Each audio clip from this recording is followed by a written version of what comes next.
हमारे यहाँ बात हो रही थी एनएफसी अवार्ड में फार्मूले में तब्दीली लाने की, हमारे यहाँ बात हो रही थी 18th अमेंडमेंट को रोल ओवर करने की, और सूबे बनाने की, और फंड्स जो है वो सूबों से लेने की। तो तमाम सूबों ने, जिसमें पंजाब, सिंध, केपीके और बलूचिस्तान, चारों सूबे शामिल हैं, उन्होंने बाहमी रजामंदी के साथ 1225 अरब रुपए ये फंड्स मरकज को देने का वादा किया है।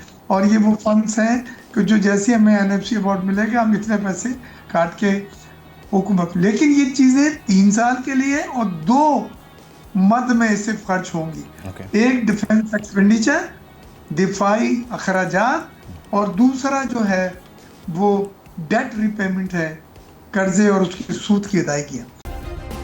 सब्सक्राइब करें और बेल दबाएं ताकि कोई खबर रह न जाए।